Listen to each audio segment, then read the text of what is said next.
养了8年的边牧，突然死也不肯出门散步。秦书瑶，你有完没完了？豆豆就是今天累了，他不想出去，你就让他歇着不就完了？你发什么神经要连夜搬家，还要跑去千里之外？他不是累了，陈宇宙，他是怕。怕什么？你知道我明天要带团队去见新客户吗？这个项目签下来，我就是副总。你现在让我跟你开车搬家去玩省，你是不是加班加出幻觉了？你说什么？我不走，我也不会让你走。齐书瑶，你要是走出这个门，咱们就离婚。行，房子、车子，家里的10几万存款全归你，我只要豆豆。就为了这只狗，你放着咱俩好好的日子不要了？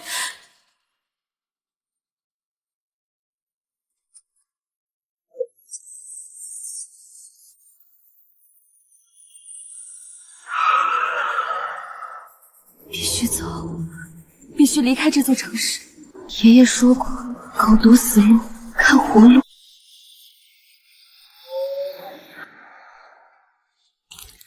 豆豆，你醒了。你们根本不知道，留在那儿意味着什么。秦书瑶，你自己生不出孩子，把那条畜生当宝，我忍你很久了。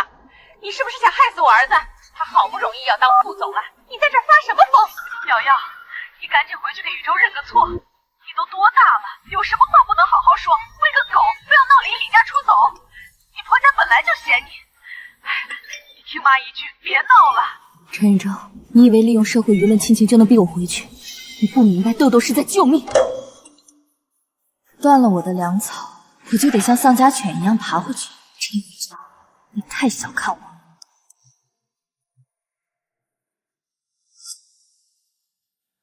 豆豆，只有你信我，对不对？还有半箱油，只要跑出这200公里进山，就能彻底离开。那边才是活路。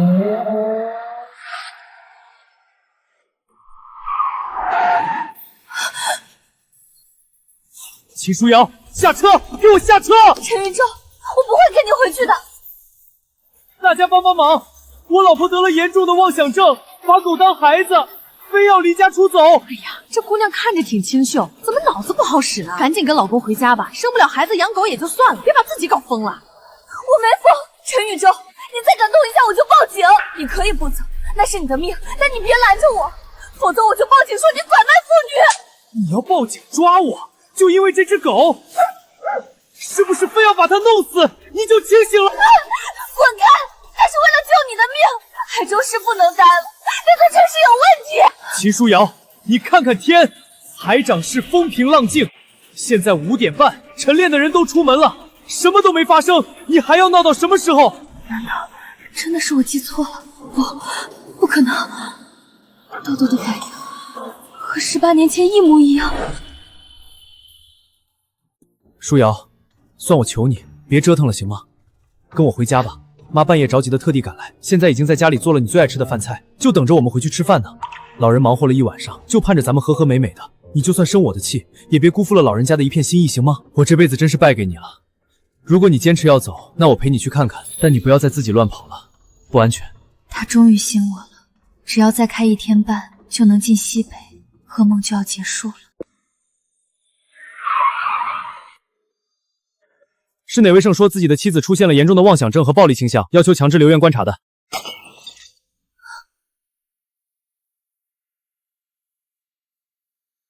就是他，我刚才跟你们联系过的，我的合法妻子，她现在有明显的自残和妄想倾向，麻烦你们了。陈宇宙，你放开我！书瑶，听话，等你病好了，我们就回去好好过日子。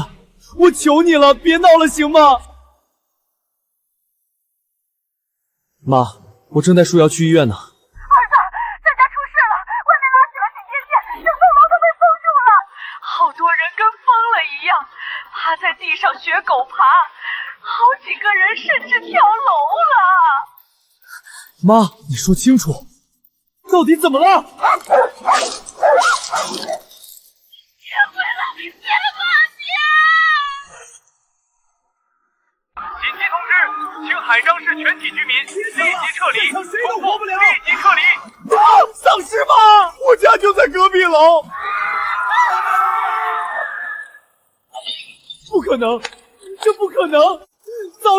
好好的。别愣着了，现在不是崩溃的时候，赶紧给你妈回拨电话，能打通1秒是1秒。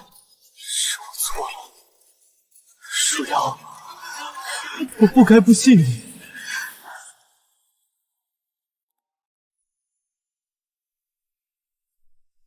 打不通，还是打不通。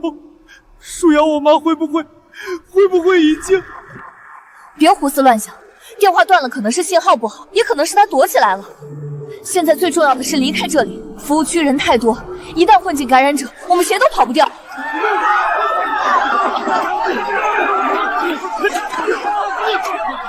别抢了，再抢谁都活不了。小心！嫂子，你别紧张，他就是走路不稳而已。快跑！啊！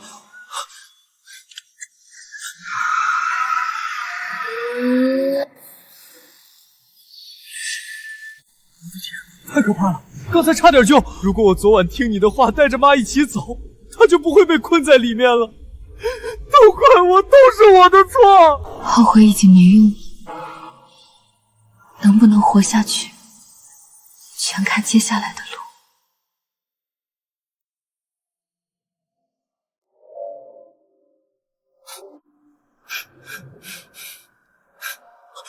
天哪！海陕市全城戒严了，所有路口封死。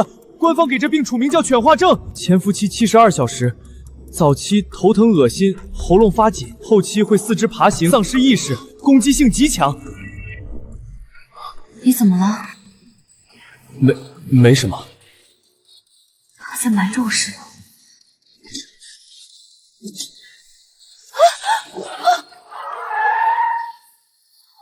陈远章，你干什么？别管我，让我撞死算了。是我害死了我妈，是我害了所有人。你冷静点，活着才有机会救你妈，你死了就什么都没了。舒瑶，我好像不对劲，我刚才特别想趴在地上，觉得那样会舒服很多。前面好像堵车了，导航显示前方3公里处发生了连环追尾，道路完全堵死了。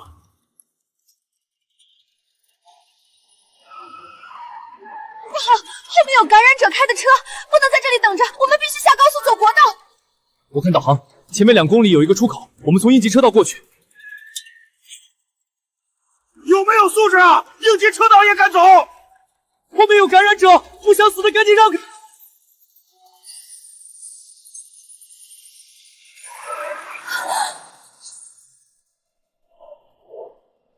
我的天，差一点我们就被堵在里面了。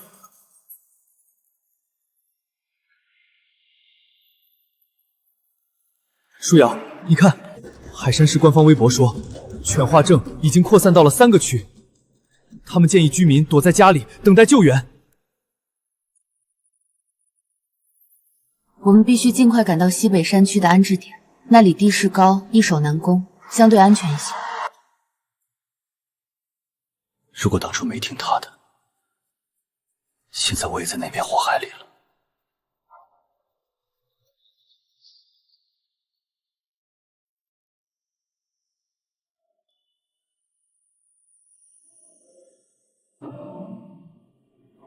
油不多了，前面如果有加油站，我们得停下来加油。舒瑶，你看，前面有人在招手。求求你们停一下，我的孩子发烧了，能不能带我们一段路？舒瑶，不行，你怎么这么冷血？她只是一个带着孩子的母亲啊！你看豆豆，豆豆从来不会无缘无故对人这样，这个女人有问题。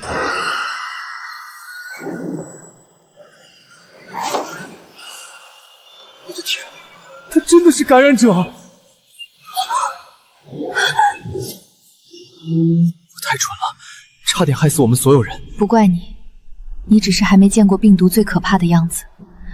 它不仅会把人变成怪物，还会利用人的同情心来传播。太可怕了，连抱着孩子的母亲都可能是感染者，以后我们还能相信谁？在这场灾难里，唯一不会骗人的，只有我身边的豆豆。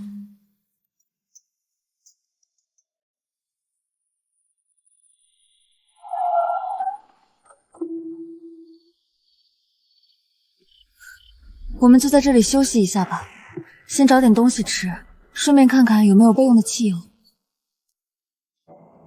只有这些了，省着点吃吧。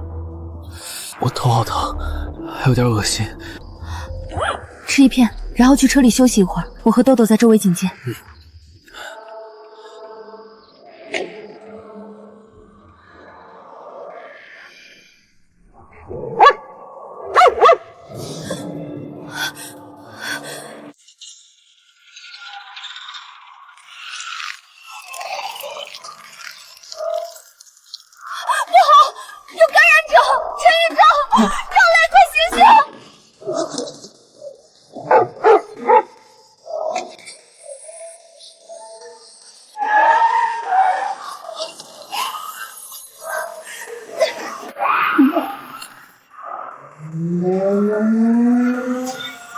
太险了，差点就被他们围住了。这里不能待了，我们继续往前开，找到下一个有人的地方再休息。还有多少这种怪物在等着我们？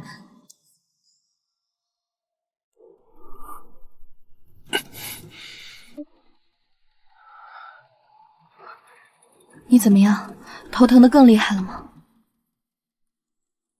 有什么话就直说吧，我们现在是一条船上的人，没有什么不能说的。舒瑶，其实我从3天前就开始不舒服了。3天前下班，我就觉得头疼、恶心、想吐，我以为是加班累的。昨晚你说要走，我心里也发慌，总觉得有事要发生。你怎么了？刚才在加油站看到那些感染者在地上爬，我居然产生了一种想要和他们一起爬的冲动。我好害怕，舒瑶，我怕自己变成那种怪物，怕伤害到你。如果我真的发病了，你就别管我了，赶紧走，不要回头。只要你还没有完全失去意识，我就不会丢下你。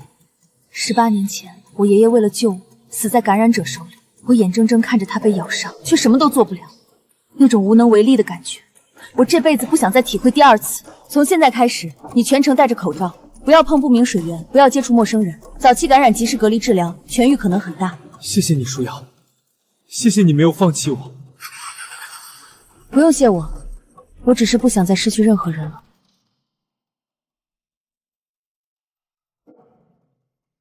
什么副总、房产，在命面前真的分文不值。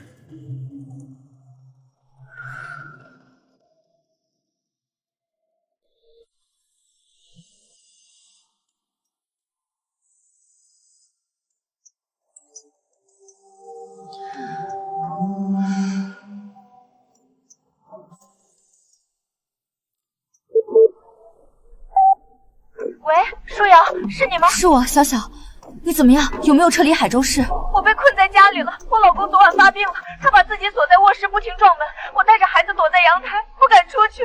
舒瑶，快来救我！我现在在高速上，大概还有1个小时到。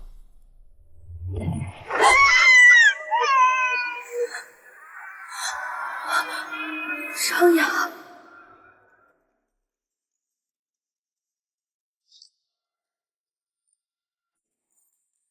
王浩，你还好吗？有没有撤离？喂，舒瑶，我走不了了，我女儿昨天下午发病了，我老婆为了保护她也被咬伤了，他们现在都在客厅，我把自己锁在书房，我打电话就是想说声再见，谢谢你这么多年的照顾。王浩，你别冲动，一定会有救援的。舒瑶，好好活下去。对不起，舒瑶，如果不是我当初拦着你，你就可以提醒他们，他们也许就不会死了。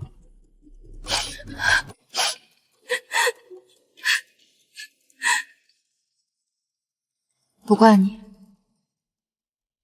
就算我提醒了，他们也不会相信的，就像当初的你一样。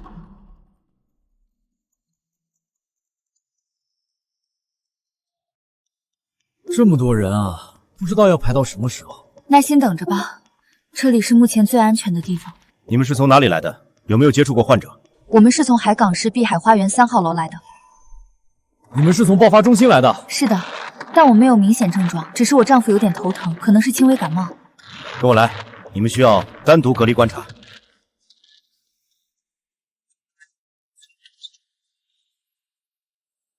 这也太过分了吧！把我们当犯人一样关起来。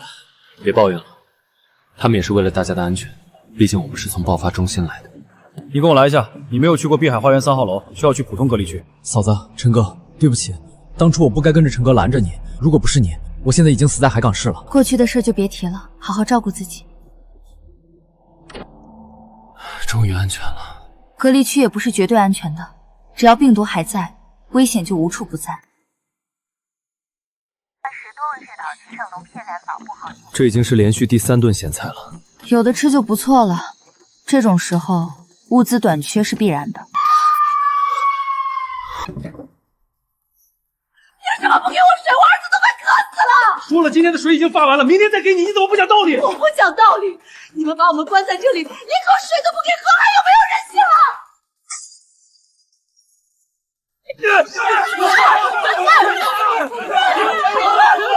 才3岁，他已经1天没喝水了，你们就可怜可怜我吧，给我们一点水好不好？大姐，不是我不给你，是真的没有水了。运水的车在路上被病毒者堵了，要明天才能到。什么？又没水了？这日子怎么过啊？早知道这样，还不如待在海港市等死呢。就是，这里根本就不是什么安置点，就是一个集中营。又没水了。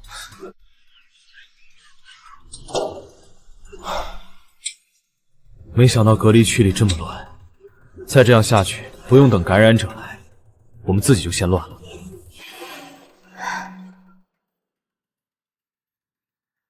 在这个物资短缺、人心惶惶的隔离区里，我们能撑到什么时候？昨天晚上，隔壁房间的一个男人被确诊为犬化症弱阳性，已经被转往定点医院了。他是什么时候出现症状的？今天早上才出现的，头疼、恶心，还有点行为异常。我们已经对整个楼层进行了消毒，但还是要小心。太可怕了，感染者就在我们隔壁，我们竟然一点都不知道。现在检测试剂短缺，很多潜伏期的感染者都查不出来，只能靠我们自己多加小心了。先生，你快看看我的孩子，他发烧了，会不会是感染了犬化症啊？ 38度5，确实发烧了，跟我去医务室做个检测吧。你这狗怎么回事？你看把我孩子吓的！等一下，先不要带孩子走。我怀疑真正感染的不是孩子，是他妈妈。你胡说什么？我好好的怎么可能感染？我没有胡说，我的狗对犬化症病毒特别敏感，它只会对着感染者大吼。你要是不信，可以先给你做个检测。好吧，那就先给你做个检测。阳性，是弱阳性，小女孩只是普通感冒。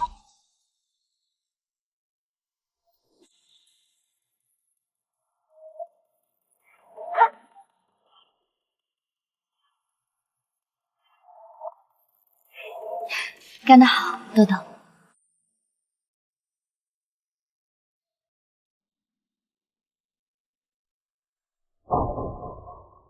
秦律师，你好，我是这个安置点的负责人，我叫王建国。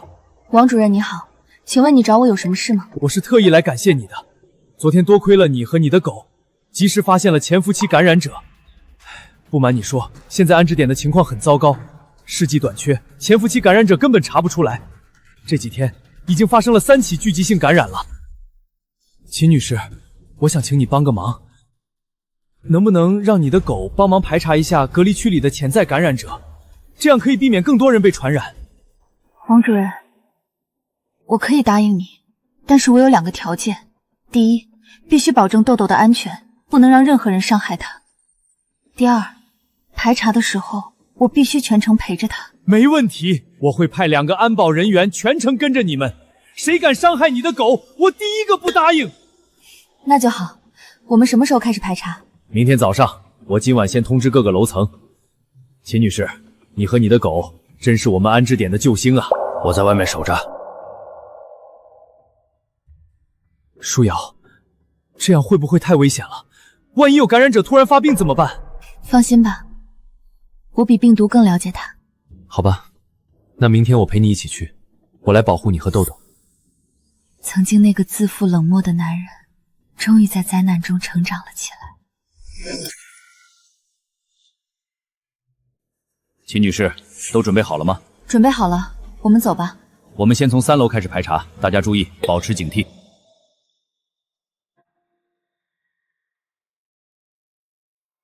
别害怕，我们只是来排查一下潜在的感染者，不会伤害你们的。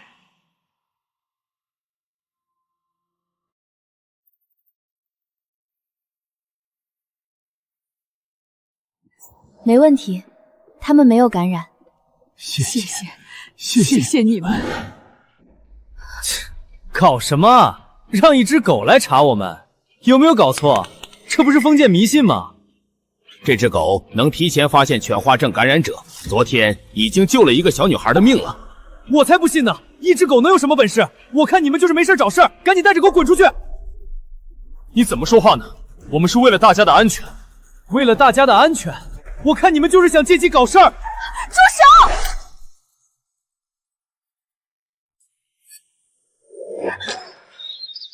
你敢！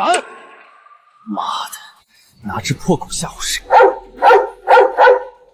你看，豆豆对着他低吼，说明他有问题。不可能，我好好的怎么可能有问题？你们别听这只狗的，它就是疯了。给它做个检测，阳性，带走，立刻隔离。今天可真累啊，不过能发现5个潜伏期的，也算是值得了。如果你当初没跟我出来，这些人的命，还有我和陈清舟的命，恐怕早就没了。他用自己的方式拯救了无数人的生命。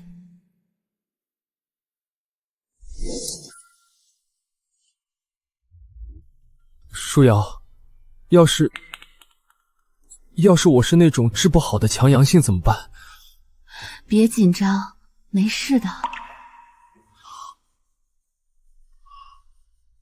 舒瑶，你说我会不会是强阳性啊？如果我真的变成了怪物，你一定要……别胡说，你只是早期症状，肯定没事的。陈玉洲，你的检测结果是阴阳性。阴阳性是什么意思？严重吗？别担心，阴阳性说明病毒载量很低，病情很轻，只要及时转往定点医院接受治疗，很快就能痊愈的。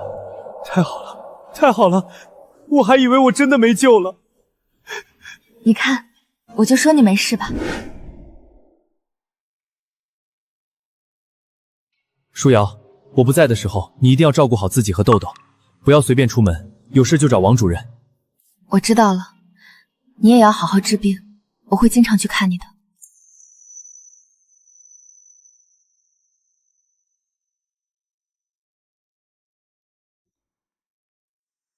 相信我，你很快就会康复回来的。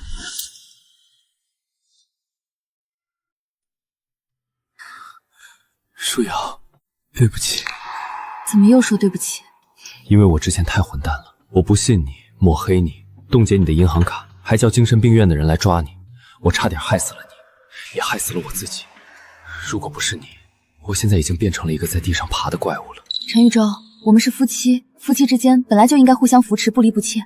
而且我也有不对的地方，我不该什么都不跟你解释就直接要走。如果我早点把18年前的事情告诉你，也许我们就不会闹成那样。不怪你，就算你告诉我，我当时也不会相信的。我太自负了，总觉得自己什么都对，从来都不听别人的意见。经过这件事，我明白了很多，什么副总职位，什么房子车子都是浮云，只有你和豆豆才是我最重要的人。等我病好了，我们就离开海上市，找一个没有人认识我们的地方，重新开始。我再也不会让你受委屈了。好。女士，探视时间结束了，你可以先回去，明天再来探视。虽然海长室沦陷了，但我们的家还在，一切都会好起来的。秦女士，你是来看陈云洲的吧？他恢复得很好，再过几天就可以出院了。真的吗？太好了。对了，还有一个消息要告诉你，你婆婆宋玉琴也在我们医院接受治疗。我婆婆，她也被救出来了。是的，昨天下午，救援队在碧海花园3号楼12层找到了他。他现在情况怎么样？经过治疗，他的病情已经稳定下来了，病毒载量也在下降。不过他的身体比较虚弱，还需要再观察一段时间。他清醒的时候，嘴里一直念叨着“对不起，舒瑶”。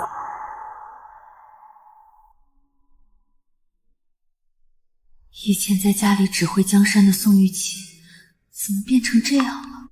舒瑶，对不起，你原谅妈吧，妈错了。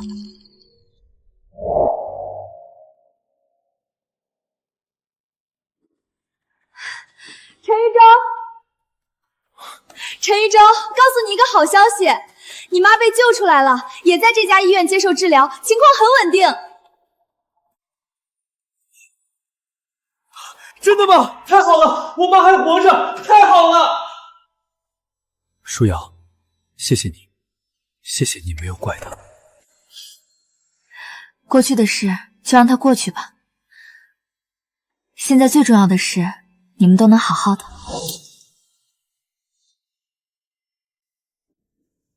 豆豆，你知道吗？18年前，也有一只和你一样勇敢的狗，救了我的命。阿黄这是在预警啊！狗这东西通灵气，它能看见人看不见的危险。要是它堵着门不让你出去，那外面肯定有要命的东西。这疯狗又拦着路，我看你是真得了狂犬病了。大哥，别打他！阿黄不是疯了，他是在提醒我们有危险。危险？我看你是老糊涂了。我儿子还在同学家等着我呢，真的不能出去。这3天村里的狗全躲在家里不肯出门，肯定是要出事了。哼，我看你们是一起疯了，懒得跟你们废话。大伯，别走阿黄，求求你了！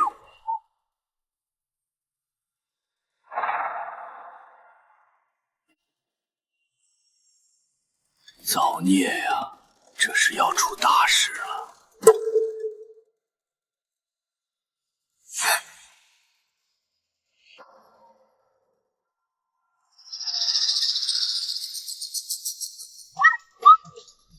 不好，出事了！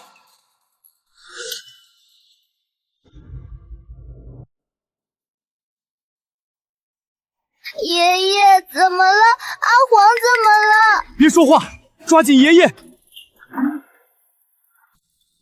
瑶瑶，别怕，躲好。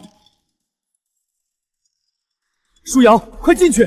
不管听到什么声音，都不要出来，也不要说话，记住了吗？那爷爷呢？爷爷要去救你表哥，你表哥还在大屋里，我不能丢下他。爷爷很快就回来，等外面安静了，爷爷就来接你。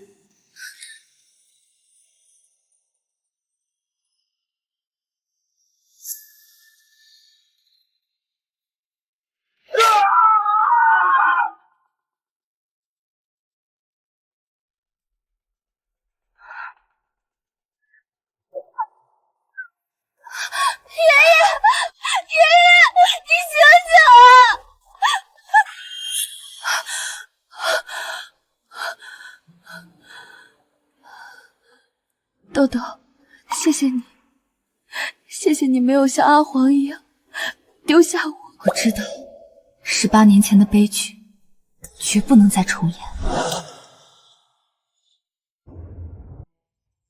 舒瑶，你来了。医生说你恢复得很好，再过几天就可以出院了。是啊，我这条命是你捡回来的。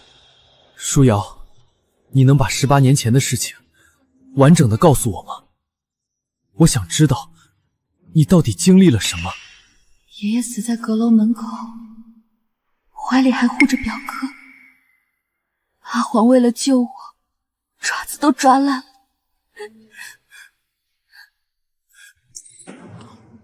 对不起，舒瑶，对不起，我不是人，我当初怎么能那么对你？你明明是在救我的命，我却骂你疯了，抹黑你，冻结你的银行卡，还叫精神病院的人来抓你。如果我早点带妈一起走，妈就不会被感染。都是我的错，都是我的错。你起来吧，事情已经过去了。不，我不起来，你不原谅我，我就一直跪着。陈廷舟，我不是不原谅你，只是有些伤害一旦造成了，就很难弥补。我需要时间。我可以等，多久都可以。以后我什么都听你的。你说东，我绝不往西。你让我养狗，我就把它们当祖宗供着。你说有危险，我们就立刻走，我再也不会怀疑你了。好了，你先起来吧，地上凉，别再生病了。那，你还愿意和我一起走下去吗？先等你出院再说吧。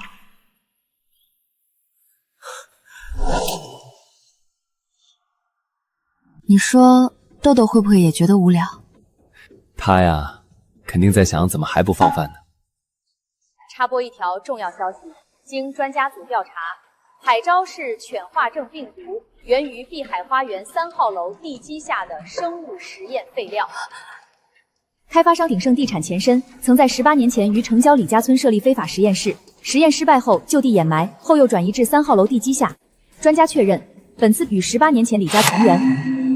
鼎盛地产太不是东西了，为了钱竟然干出这种伤天害理的事儿，他们害死了多少人啊！18年前是李家村，18年后是碧海花园。如果不是这次爆发，他们还会继续隐瞒下去。难怪当初买3号楼比别处便宜，我还以为捡了便宜，没想到是买了一座坟墓。他们为了赚钱，什么都做得出来。那些被他们害死的人，不能就这么白死。陈哥，你看新闻了吗？原来真的是鼎盛地产搞的鬼。当初我们还跟着骂嫂子，现在想想真是太对不起他了。是啊，都怪我，当初没有相信舒瑶。如果我早点听他的话，就不会有这么多人死了。舒瑶，我们一定要告倒鼎盛地产，不能让他们逍遥法外。一定要让他们付出应有的代价。爷爷、阿黄，还有那些在灾难中死去的人，你们放心，我一定会为你们讨回公道。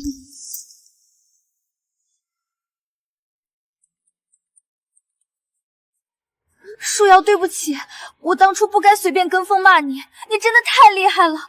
希望你和家人平安。秦姐，对不起，当初我们都听了陈哥的一面之词，误会了你。你大人有大量，别和我们一般见识。看着这些信息，我真想抽死当初那个发朋友圈的自己。瑶瑶，我的好女儿，妈对不起你，妈当初不该逼你回去，不该骂你不懂事，你受了这么大的委屈，妈心里难受啊。妈，没事，原谅妈好不好？过去的事就别提了。绝望逃亡时，你们在泼脏水，现在我是预言家了，你们又带着愧疚来了，太晚了。舒瑶，以后不管发生什么事，我都会站在你这边，再也不会让你一个人面对了。阳光很好，可心里的阴霾不是那么容易散去的。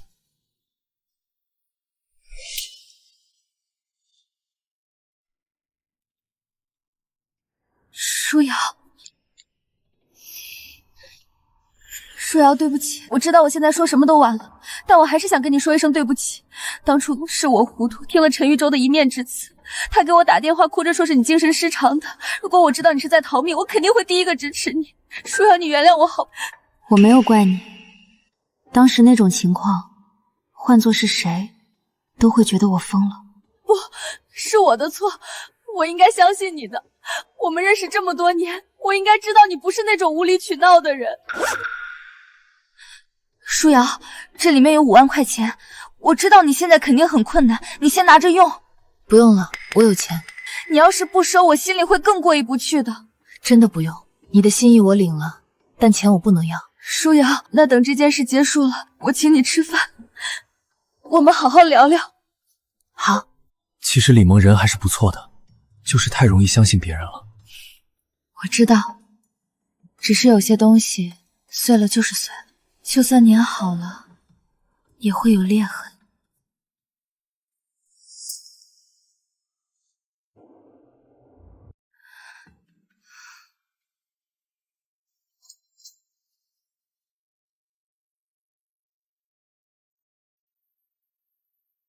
舒瑶，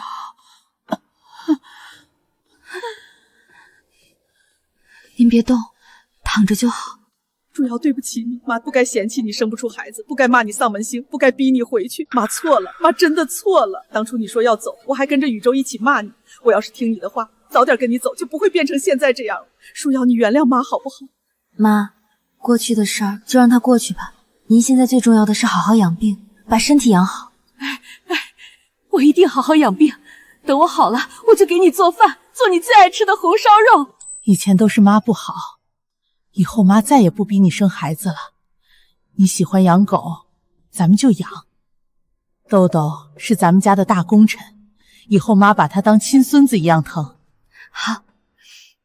对了，宇宙呢？他怎么样了？他没事，恢复得很好，再过几天就可以出院了。他本来想来看您的，但是医生不让他随便走动。没事就好，没事就好，只要你们两个好好的，妈就放心了。躲在衣柜里的时候，我多害怕，多后悔啊！当时就想着，要是能活着出去，一定要好好跟你道歉。虽然经历了一场噩梦，但我们一家人终于可以放下隔阂，重新开始了。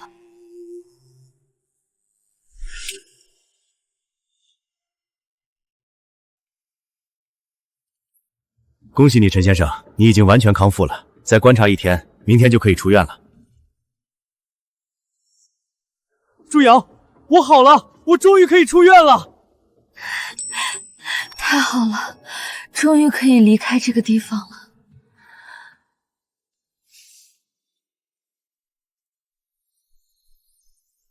是啊，等我出院了，我们去接妈出院，然后我们就离开海上市，找一个安静的地方重新开始。我已经想好了，我要辞掉原来的工作，什么副总职位钱都不重要，我以后要多陪陪你和豆豆，再也不加班了。我们买一个带院子，养几只小狗，我们就带着豆豆去散步，晚上就在院子里乘凉看星星。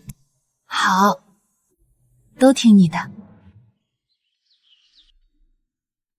自由的感觉真好。是啊，活着的感觉更好。舒瑶，谢谢你，谢谢你给了我第2次生命。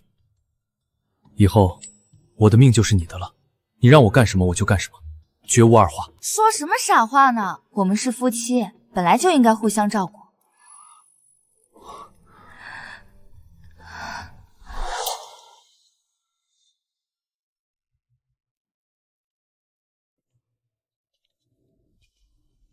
秦女士，这是安置点给你和豆豆颁发的荣誉证书，感谢你们在这段时间里为安置点做出的巨大贡献。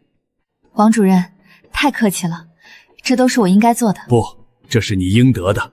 你和豆豆是我们的救命恩人。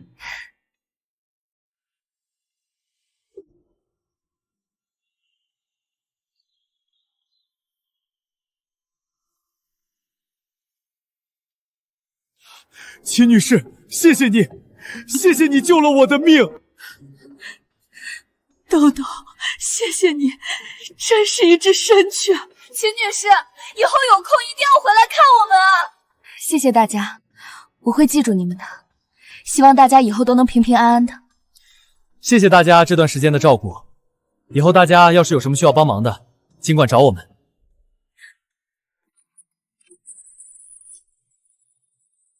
半个月，死里逃生，见证善恶。最重要的是重新找回了你。走吧，我们去医院接妈，然后离开这里。再见了，海昭氏。那些痛苦的、绝望的过往，都将被抛在身后。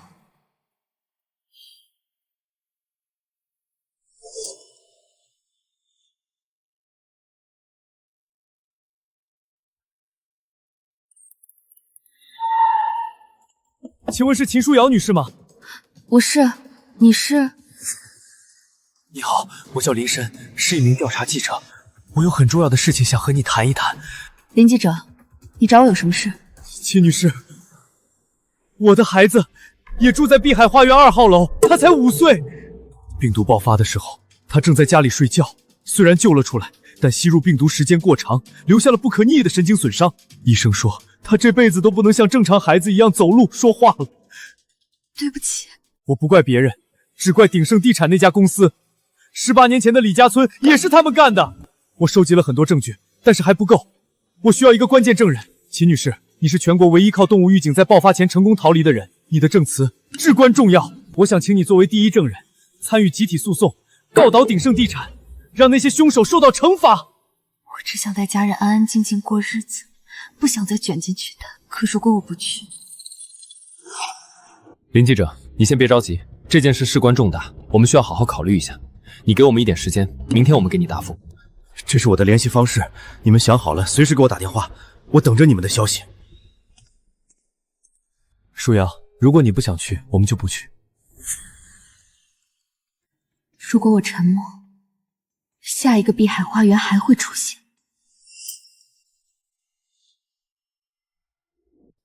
树摇宇宙，那个记者说的是真的吗？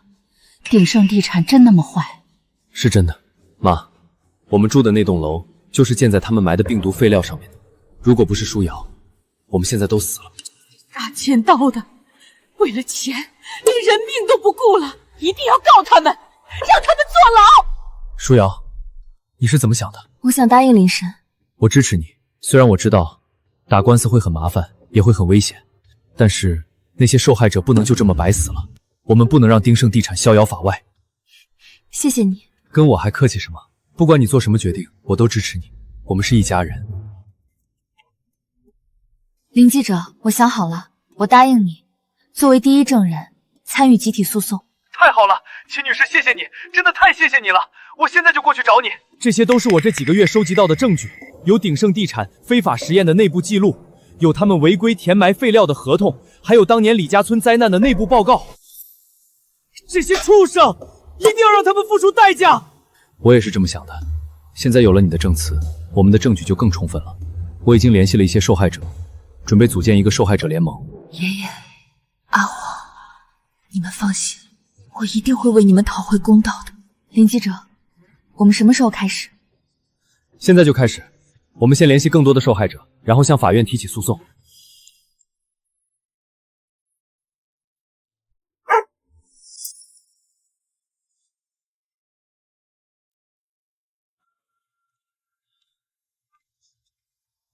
舒瑶、林记者，你们专心整理证据就好，其他的事情都交给我。我已经联系了我以前的一个同学，他是专门打经济官司的律师，他听说了我们的事情，非常气愤，愿意免费帮我们打官司。真的吗？太好了，我们正愁找不是的律师呢。是啊，我那个同学很厉害的，我已经跟他约好了，明天下午他过来，我们一起商量诉讼的事情。谢谢你，陈哥，有你帮忙，我们就省心多了。不用谢，这都是我应该做的。舒瑶为了我受了那么多苦，现在我能为他做点事儿，我很高兴。这场灾难竟让这个大男子主义的男人变成了温柔的依靠。这些证据很充分，但是鼎盛地产的势力很大，他们肯定会聘请最好的律师团队来应诉。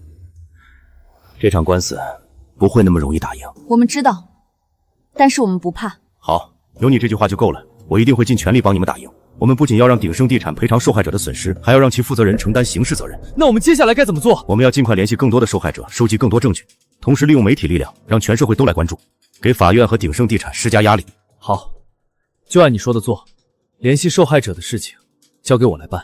我以前在海城市认识很多人，我可以发动他们帮忙。虽然前路充满了艰难险阻，但我们都充满了信心，因为我们知道正义或许会迟到，但绝不会缺席。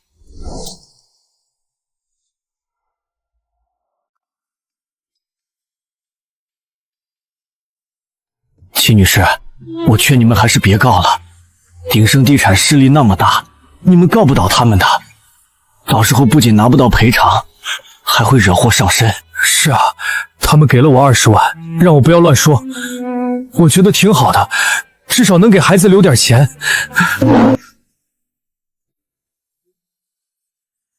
陈宇宙，混蛋！他们怎么能这样呢？难道为了钱就可以忘记死去的亲人，放弃讨回公道了吗？不能怪他们，他们只是普通人，害怕报复是正常。那笔钱对他们来说很重要。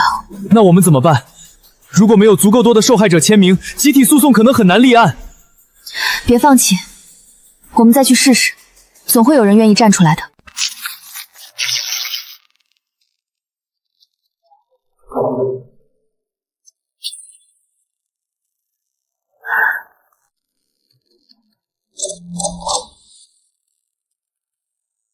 这就是那只提前预警的神犬吧？是的，它叫豆豆。当初就是它提醒我海港是有危险，我才带着家人逃了出来。真是一只好狗啊！如果我家也有这样一只狗，我的老伴就不会死了。大叔，我们不能就这么算了。如果我们现在放弃了，以后还会有更多的人受害。只有让鼎盛地产受到应有的惩罚，才能告慰死去的亲人。你说的对，我不能让我的老伴白死。我加入你们。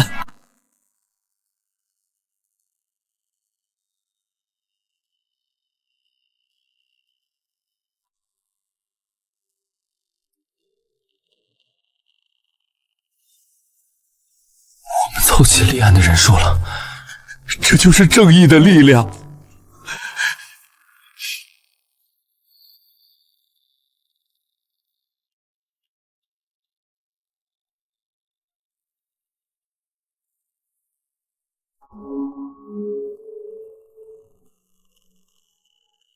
虽然过程很艰难，但我们没有放弃。我们身后站着无数个无辜的受害者，所以身后站着正义和良知。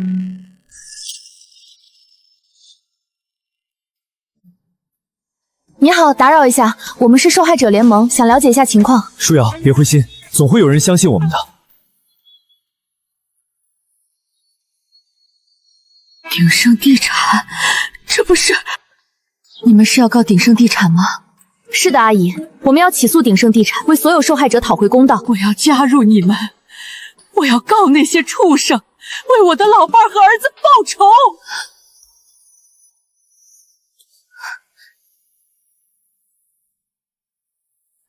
我老伴和儿子都是好人啊！病毒爆发那天，我儿子本来已经跑出去了，但是他看到我还在楼上，又跑回来救我。结果他和我老伴都被感染者咬伤了。我看着他们在我面前一点点变成怪物，我却什么都做不了，都是鼎盛地产害的。如果不是他们把病毒埋在楼下，我的家人就不会死。我早就知道那栋楼有问题，当初盖楼的时候，我就闻到地基里有一股奇怪的臭味。我跟物业反映了好多次，他们都说没事。我这把老骨头也活不了多久了，我什么都不怕，我就是要告他们，让他们给我的老伴和儿子偿命。王阿姨，你放心，我们一定会帮你讨回公道的。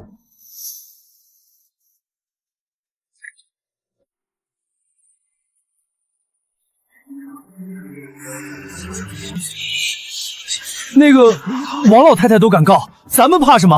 对，我也签。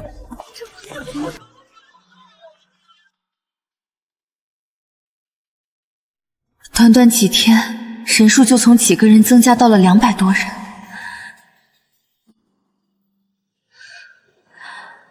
我们离胜利又近了一步。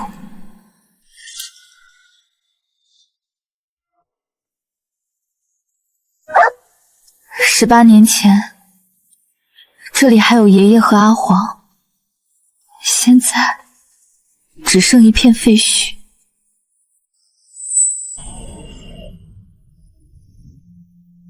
舒瑶，没事吧？我没事，我们走吧，去找老村长。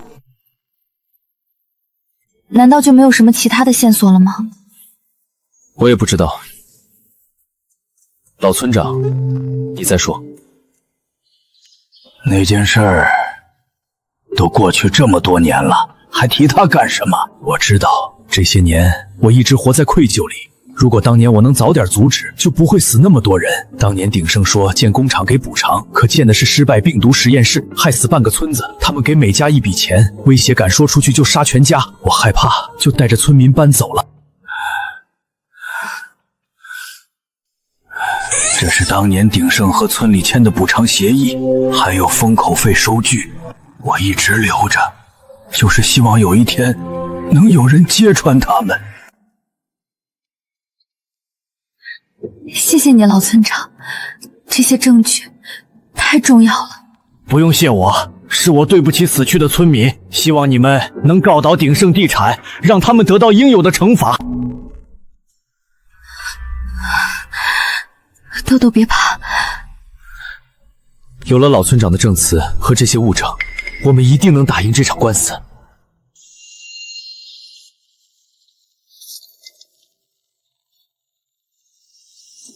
我们一定会赢的。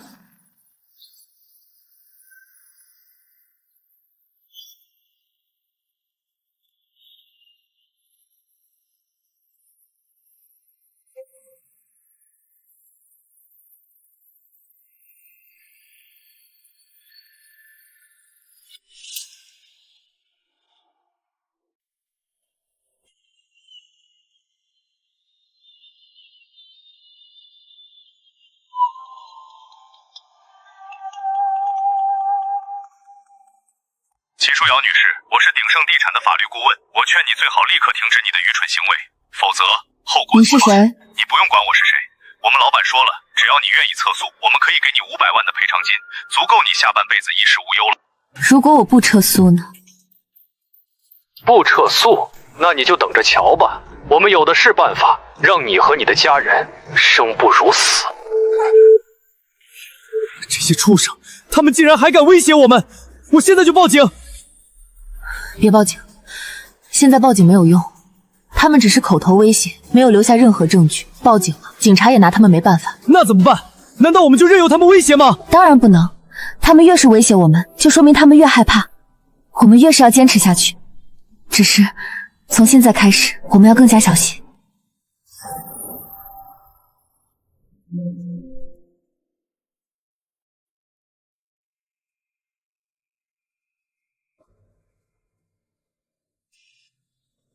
不好，那些都是很重要的证据。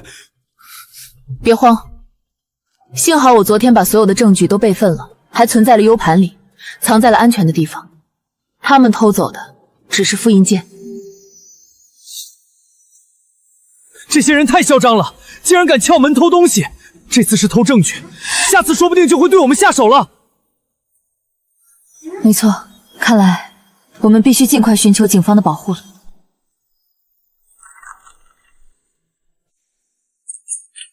鼎盛地产，你们越是这样，我就越要告到底。我绝不会让你们的阴谋得逞。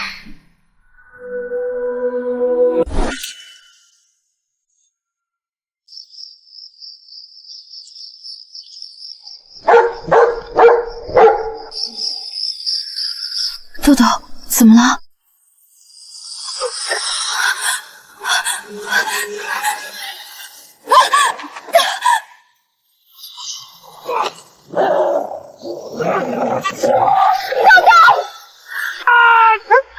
畜生！滚开！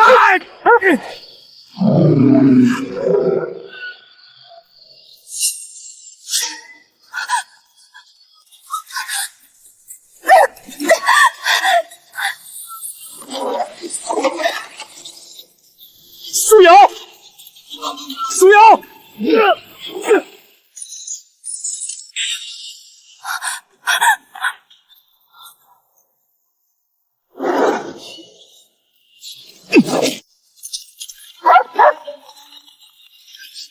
站住！站住！别追了，太危险了。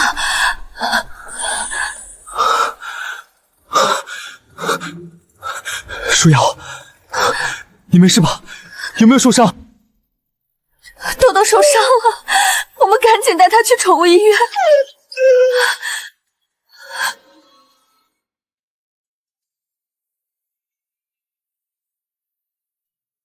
幸好伤得不深，没有伤到骨头，休息几天就好了。你又救了我一次，你怎么这么傻？鼎盛地产已经狗急跳墙了，我们必须尽快寻求警方的保护，否则还会有更危险的事情发生。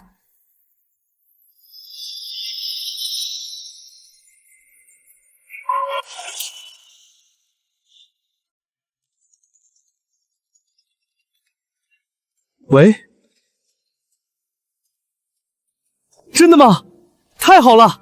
你在哪里？我们现在就过去找你。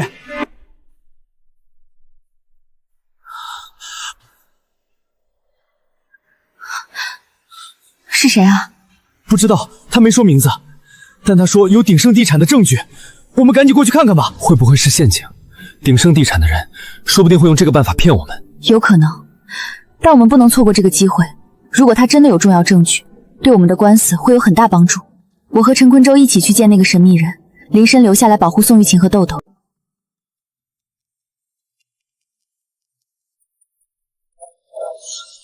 你好，是张建国先生吗？是我，进来吧。你好，我是秦书瑶，是你给林深记者打的电话吗？是的，我叫张建国，以前是鼎盛地产的员工，我参与了当年贝海花园3号楼地基的施工，亲眼看到他们把那些有毒的废料埋在了地基下面。你确定是那栋楼？确定，当年老板让我们把李家村运过来的废料埋进去，我看到废料桶上画着骷髅头标志，一看就是有毒的。老板威胁我别多工作，就照做了。但我心里不安，偷偷拍了照片，还保留了施工记录。我一直活得快就里。这些年海涨市爆发疫情，我每天都睡不觉。这里面就是我当年拍的照片和施工记录，我希望这些东西能帮你们告倒鼎盛地产。谢谢你，张先生，你真是帮了我们大忙了。不用谢我，这是我欠那些受害者的，我只是想做点什么，弥补我的过错。我们一定会赢。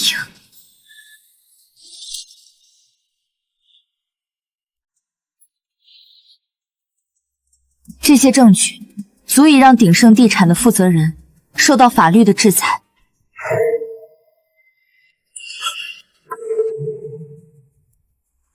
张先生，我们需要你作为关键证人出庭作证。我不能出庭作证。为什么？有了你的证词，我们一定能打赢这场官司。我害怕鼎盛地产的老板黑白两道通吃，之前有几个想要揭发他们的人都莫名其妙的失踪了。我还有老婆和孩子，如果我出庭作证，他们一定会报复我的家人的。我不能拿我家人的性命冒险。张先生，你别害怕，我们会保护你的家人的。我们可以把你和你的家人接到我们身边来，和我们住在一起。我们会24小时保护你们。是啊，而且我们已经决定向警方寻求保护，警方会派人保护我们的安全的。真的吗？当然是真的，我们不会让你和你的家人受到任何伤害的。好，我信你们，我答应你们，我出庭作证。但是我有一个条件，你们一定要保证我老婆和孩子的安全。你放心，我们用性命担保，一定会保护好你的家人。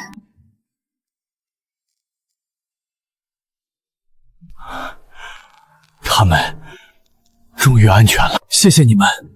其实我早就想站出来了，只是一直没有勇气。现在有你们保护我和我的家人，我就什么都不怕了。我要让那些害死了无数人的凶手受到应有的惩罚。所有的证据都整理好了，明天一早就报案。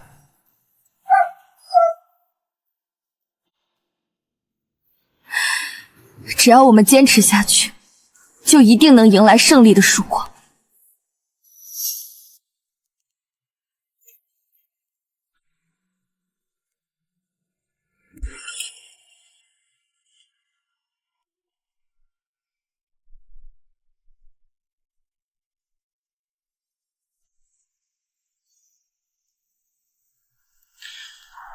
这些证据都属实吗？都属实，我们有人证，有物证，这些证据能证明鼎盛地产非法进行生物实验，违规填埋病毒废料，导致了2次病毒的爆发。好，这件事儿我们会彻查到底。我现在就向上级汇报，成立专案组，对鼎盛地产展开调查。同时，我们会派人24小时保护你们和证人的安全。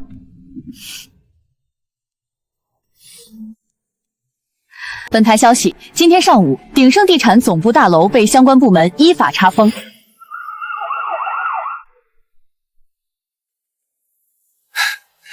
我们的努力没有白费。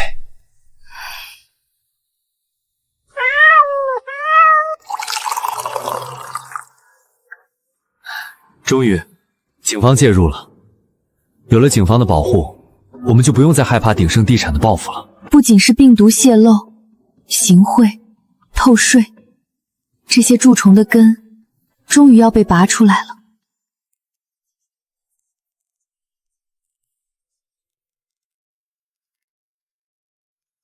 胜利就在眼前了。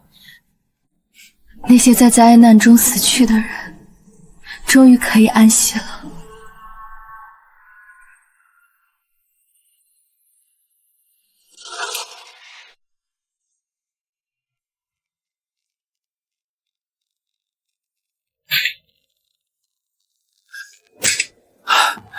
所有材料都准备齐全了，今天我们就去法院提交立案申请。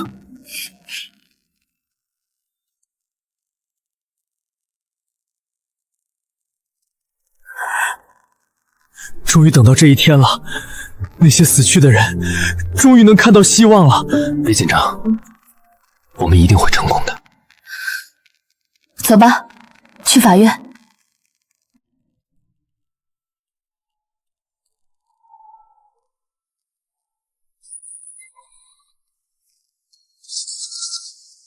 这件事影响太大了，我需要立刻向院长汇报。你们先在这里等一下。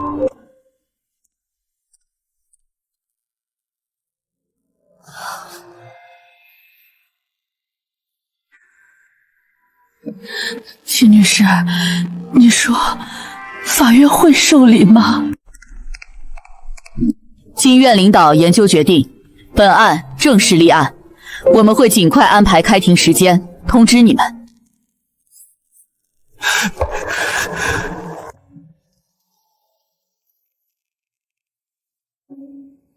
我提议，我们敬所有受害者一杯，敬那些在灾难中死去的人，也敬我们自己，没有放弃。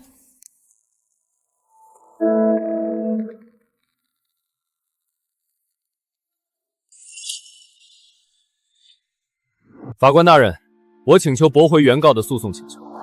原告提交的所谓证据，大多是道听途说和主观臆断，不具备法律效力。尤其是第一证人秦书瑶女士，据我们了解，她在案发前就有精神异常的表现，其证词不具备可信度。你胡说！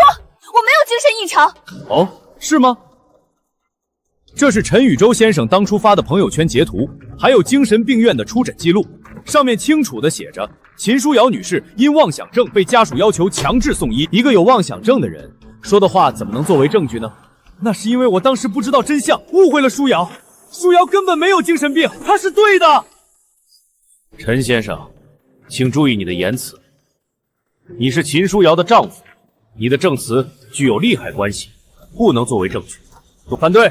被告律师提交的证据只能证明当时陈独洲先生误以为原告精神异常，并不能证明原告真的患有精神病。相反，我们有安置点负责人王阿姨的证词、医护人员的证词，还有豆豆在安置点排查感染者的视频，都能证明原告精神正常，且其基于动物预警的判断具有科学依据。就算这些是真的，也不能证明鼎盛地产和疫情有关。病毒是自然产生的，和我们没有任何关系。你撒谎！我亲眼看到你们把有毒的废料埋在碧海花园3号楼的地基下，我有照片和施工记录为证。张建国先生，你曾因盗窃公司财物被开除，一直怀恨在心。你的证词不过是为了报复公司，不具备任何可信度。你血口喷人！我从来没有偷过公司的东西，是你们陷害我！肃静，双方停止争吵，休庭，择日正式庭审。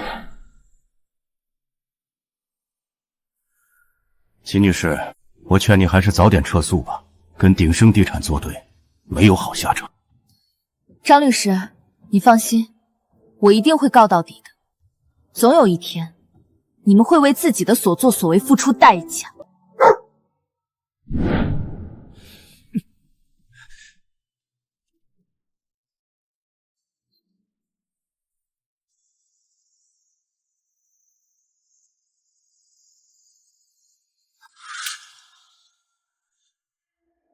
这是我们公司的环评报告，证明碧海花园小区的建设完全符合国家标准。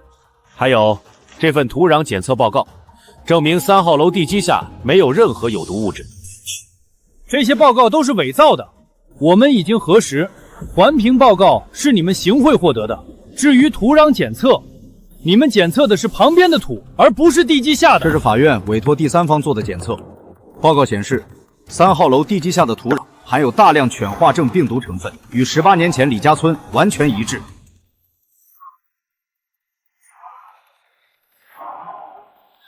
就算土壤里有病毒，也不能证明是我们埋的，可能是早就存在于地下的。是吗？这里面是鼎盛地产当年运输废料的车辆 GPS 记录， 2018年3月，有5辆重型卡车从李家村出发，直奔碧海花园工地，停留了整整3天。这3天正好是3号楼地基施工的关键期。张律师，你能解释一下这些卡车运的是什么东西吗？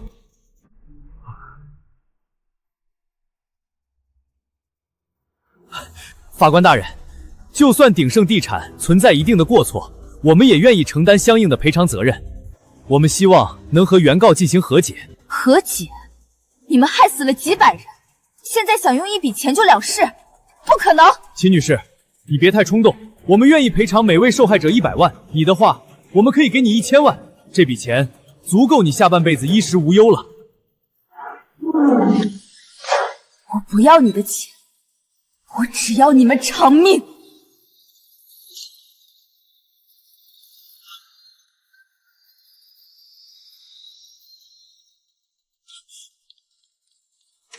看来他们已经慌了，这次庭审我们赢定了。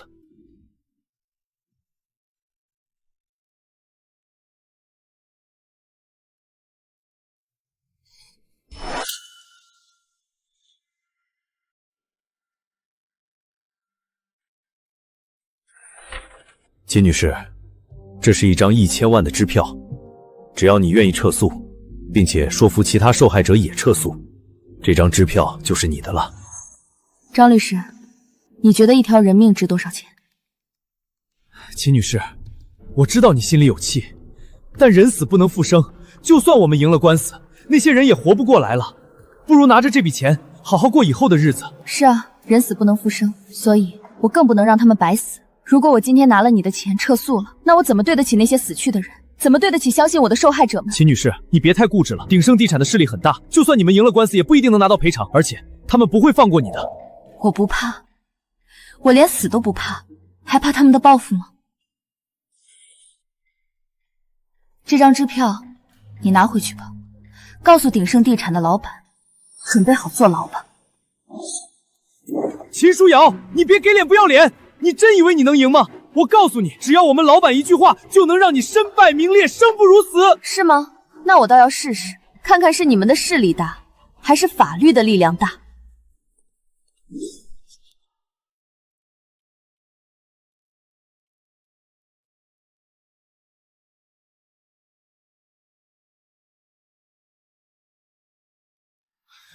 怎么样？张启明找你干什么？他想让我撤诉，给我1000万。1000万？那你答应了吗？当然没有，我怎么可能为了钱出卖大家？我就知道你不会，不管你做什么决定，我都支持你。舒瑶，谢谢你，我代表所有受害者，谢谢你。不用谢我，这是我们大家的战斗，我们一定会赢的。法官大人，我再次请求驳回原告的诉讼请求。第一证人秦书瑶女士有精神病史，其证词不具备法律效力，而且原告提交的证据大多是间接证据，不能直接证明鼎盛地产与疫情有关。反对！被告律师反复强调原告精神异常，但却没有任何合法有效的医学证明。相反，我们有充分的证据证明原告精神正常。这是市精神卫生中心出具的鉴定报告，证明秦书瑶女士精神状态完全正常，具有完全民事行为能力。另外，我们安置点负责人王建国的证词，30多名被豆豆救过的居民的联名证词，以及豆豆在安置点排查感染者的完整视频，这些都能证明秦书瑶女士基于动物预警的判断是完全正确的。就算原告精神正常，也不能证明鼎盛地产有罪。法官大人，我们接下来将提交一系列直接证据，证明鼎盛地产的罪行。首先，有请第一证人秦书瑶女士出庭作证。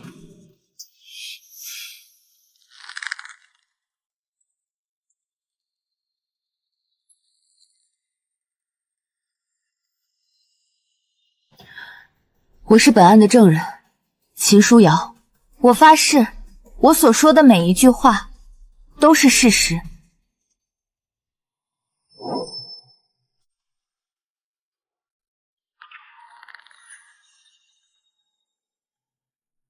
今年4月12日晚上，我养了8年的边奴豆豆突然不肯出门，他死死地堵在门口，浑身发抖，盯着西北方向不肯动。我当时就知道出事了，因为18年前我爷爷养的土狗阿黄也是这样的反应。18年前李家村爆发了同样的疫情，阿黄提前3天预警，却被关了起来。等到疫情爆发时，很多人没能活下来，我爷爷和阿黄也都在那场灾难中离开了。我永远忘不了那天晚上的惨叫声，忘不了爷爷倒在阁楼门口的样子。当豆豆出现同样的反应时，我立刻决定离开海上市。我劝我丈夫陈宇宙跟我一起走，但他不信我，说我疯了。他发朋友圈抹黑我，冻结我的银行卡，甚至叫来了精神病院的人，想把我强制送医。就在医生要给我注射镇静剂的时候，我婆婆打来电话，说碧海花园爆发了疫情。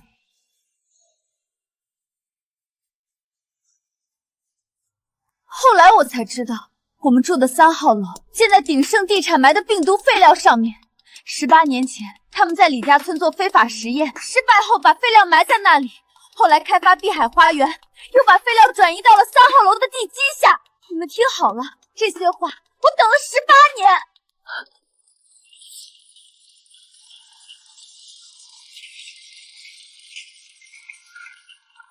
肃静！被告律师，你还有问题要问证人吗？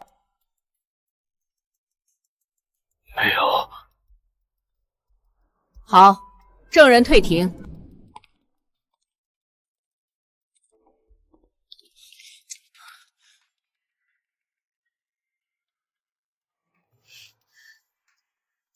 舒瑶，你说的太好了。证人陈玉洲，请你向法庭陈述你的经历。我是秦舒瑶的丈夫。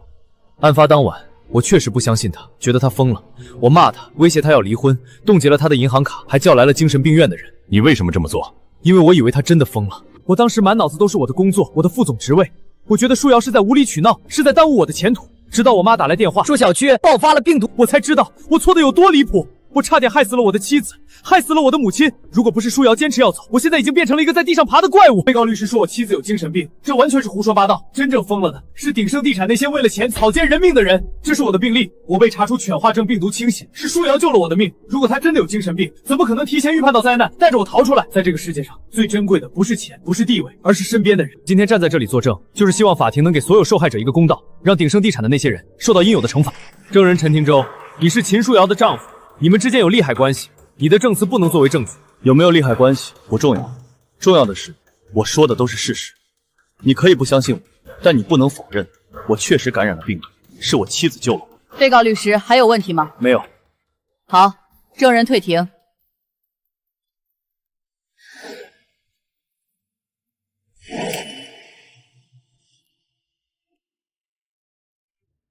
证人林深，请你向法庭陈述你的身份和作证内容。我叫林深，是一名调查记者。我的孩子住在碧海花园2号楼，留下了不可逆的神经损伤。为了给我的孩子讨回公道，我调查了鼎盛地产整整3个月。这个 U 盘里有鼎盛地产老板赵天雄的受贿记录，还有当年非法生物实验的完整报告。这些都是我冒着生命危险从鼎盛地产的内部服务器里下载的。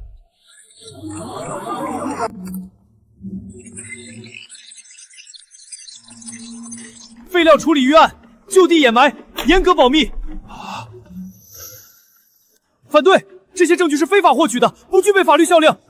反对无效。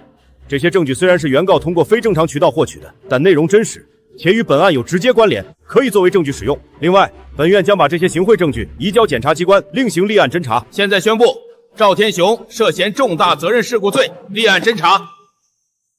赵天雄，你为了钱害死了几百人，毁了无数个家庭，今天你终于要为你的所作所为付出代价了。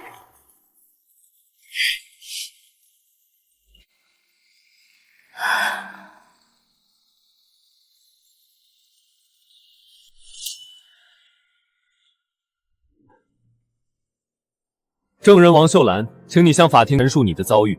我的丈夫和儿子都在这次事件中去世了。病毒爆发那天，我儿子本来已经跑出去了，但他看到我还在楼上，又跑回来救我。结果他和我老伴儿都没能逃出来。我看着他们在我面前一点点变成怪物。我儿子抓着我的手说：“妈，我好难受。”我却什么都做不了，只能眼睁睁地看着他们死去。我这把老骨头本来也不想活了，但我不能死。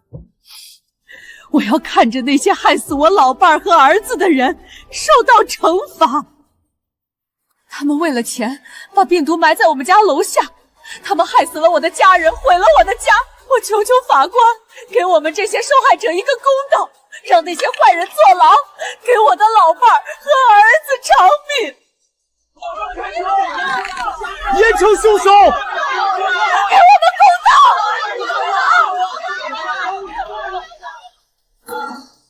肃静，被告律师，你还有问题要问证人吗？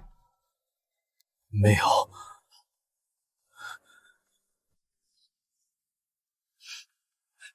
好，证人退庭，法庭调查结束，现在进行法庭辩论。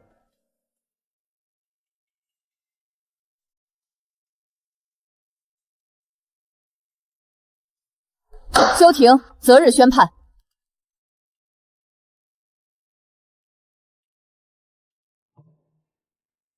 终于结束了。虽然还没有宣判，但胜利已经离我们不远了。经审理查明，被告鼎盛地产违反国家规定，非法进行生物实验，违规填埋含有病毒的实验废料，导致2次重大病毒爆发，其行为已构成重大责任事故罪、污染环境罪、行贿罪。被告人赵天雄作为鼎盛地产的法定代表人，系主犯，犯罪情节特别恶劣，社会危害性极大。依照相关法律规定，判决如下：被告人赵天雄犯重大责任事故罪，判处有期徒刑15年；犯污染环境罪，判处有期刑10年，并处罚金50亿新币；犯行贿罪，判处有期徒刑12年。数罪并罚，决定被判处10年政治权利无期徒刑，并处没收个人全部财产。鼎盛地产赔偿所有原告共计新币20亿。舒瑶，我们赢了，我们赢了，我老伴和儿子可以安息了。儿子，你看到了吗？爸爸给你讨回公道了。如不服本判决，可在接到判决书的第2日起10日内提出上诉，并停。爷爷，阿黄，你们看到了吗？我们根据每个受害者的受灾情况，制定了详细的方案。对于遇难者家属，每户赔偿150万元；对于受伤致残的，赔偿50万到200万元不等。财产损失按实际赔付，所有的分配方案都会公开透明，接受大家的监督。如果有任何异议，可以随时向委员会提出。舒瑶，你打算怎么用这笔钱？我想把其中的300万捐给受害者基金，用来帮助那些生活困难的受害者。剩下的50万，我们留着，用来开始新的生活。好，我支持你。这笔钱本来就不属于我们，能帮助更多的人是好事。我们能做的不只是为自己活着。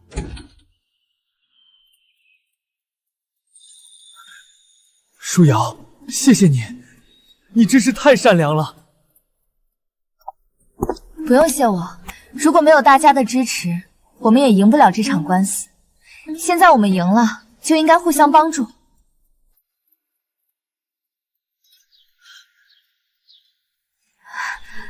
戚女士，谢谢你，如果不是你，我们根本拿不到赔偿，更别说有人帮助我们了。戚女士，你是我们的大恩人，我们一辈子都不会忘记你的。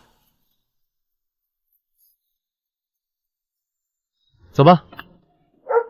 赔偿金分配工作结束后，我们终于可以放下所有的事情，开始新的生活了。走向那辆车，走向豆豆，走向那个他等了很久的，终于可以开始的新的生活。18年了，李家村，我终于回来了。爷爷，阿黄，我来看你们了。官司打赢了，鼎盛地产的那些人都受到了惩罚，他们再也不能害人了。爷爷，你当年说的话我一直记着，狗堵死路看活路，是豆豆救了我，救了我们一家人。我现在过得很好，陈宇洲对我很好，豆豆也很健康。我们马上就要去新的城市，开始新的生活了。你们放心吧。爷爷，对不起，以前是我不懂事，以后我一定会好好照顾舒瑶和豆豆，不会再让他们受委屈了。爷爷，谢谢你。如果不是你教给舒瑶那些话，也不会有今天的胜利。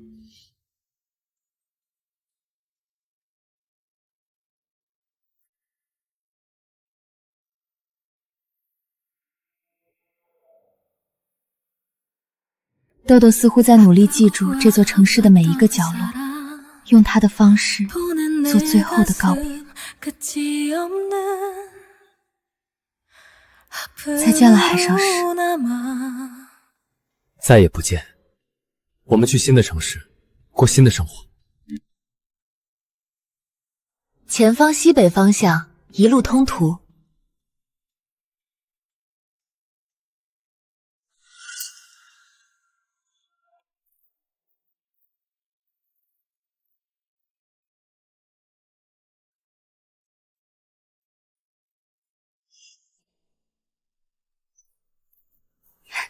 豆豆，你慢点儿。豆豆，我以前总觉得，只有赚大钱、当大官才是成功。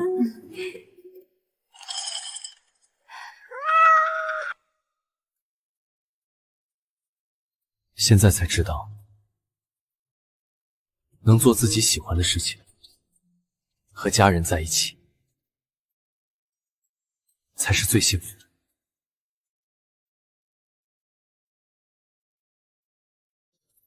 豆豆，来，奶奶给你做了红烧肉。婆婆真的变了，她把豆豆当成了家里的一份子。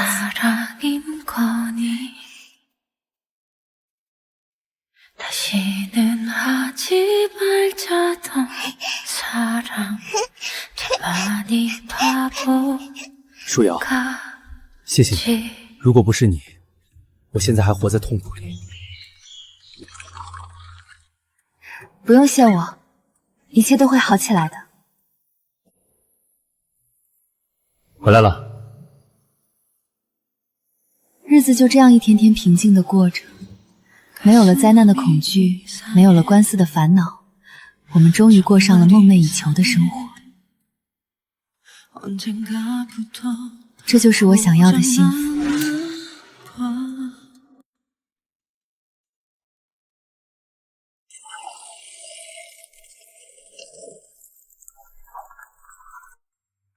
慢点吃，海清。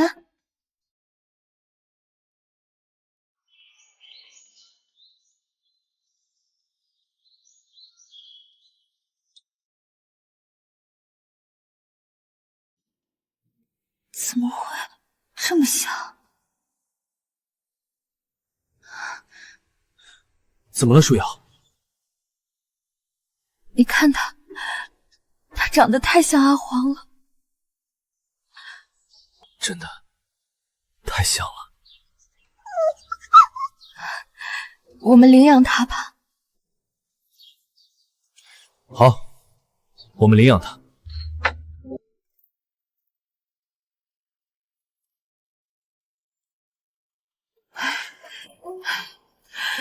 哎呀，这小狗真可爱，长得真精神。给他取个名字吧。就叫小黄吧，和阿黄一样的名字。好，就叫小黄。阳光温暖，岁月静好。豆豆把他最喜欢的网球推到了阿黄面前，阿黄歪了歪头，对这个新奇的玩具充满了好奇。他迈开小腿，笨拙地追着球跑，每一步都充满了新奇和快乐。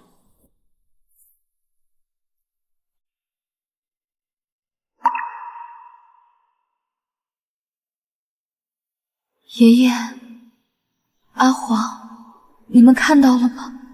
小黄来了，他会代替你们，陪着我，一直走下去。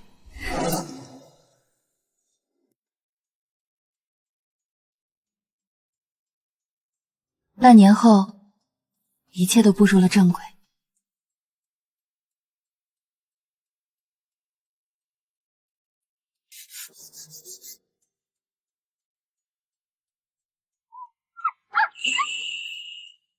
这边再磨圆一点，别划伤了小黄。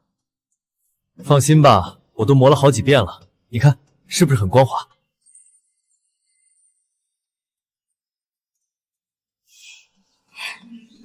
不错，豆豆和小黄一定会喜欢的。那当然，也不看看是谁做的。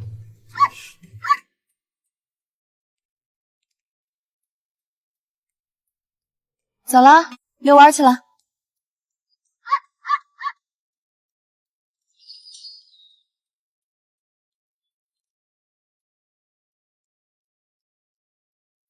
18年前，我失去了爷爷和阿黄。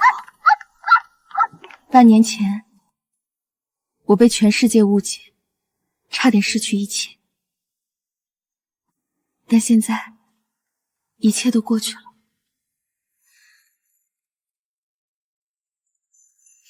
爷爷，你看到了吗？